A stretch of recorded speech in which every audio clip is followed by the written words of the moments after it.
In 1783, the Montgolfier brothers became the first human beings to fly when they went up in their invention, a hot air balloon. And someone in the crowd there at Versailles turned to an old man sitting next to him and said derisively, "Of what use is flying through the air?" And the old man, whose name was Ben Franklin, shot back, "Of what use is a newborn baby?" Which today has me thinking, of what use is a newborn baby? Of what use is a poem or a dance or that little feather that a barista puts on your latte? Of what use is the resident dog in an old folks' home? Who put the bomp in the bomp shooby-dooby bomp? Who put the ram in the ram-a-lama ding-dong? You want to know a secret? You and I, we're good. Because once upon a time I wrote a song and you heard it. Maybe at one of my gigs, maybe in your car, maybe on your kitchen radio, and it found a place in your life, nestled up there next to an afternoon or a love affair or the view out of a window. And at the moment it clicked into that place, that's when you and I were square. That is the only transaction of art. That is the only currency I care about. Of course, the corporation that owns my mortgage does not accept that currency.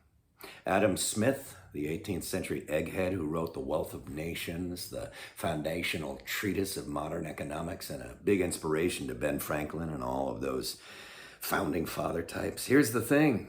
While Adam Smith was writing The Wealth of Nations, he lived at his mother's house. She cooked his meals. She washed his undies.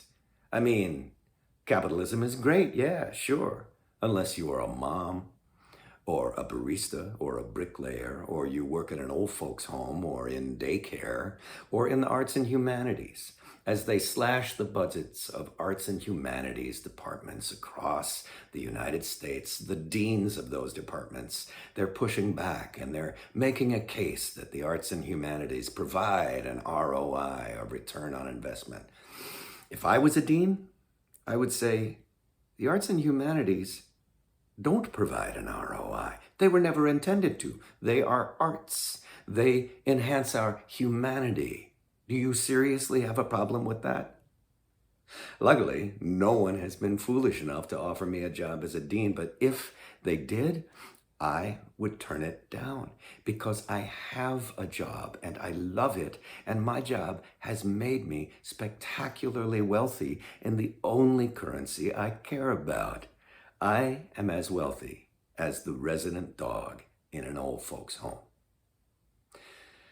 But let me be the Lorax for one more moment and speak for the trees, or in this case, the performing songwriters, on behalf of myself and all the other performing songwriters. Thank you for the money.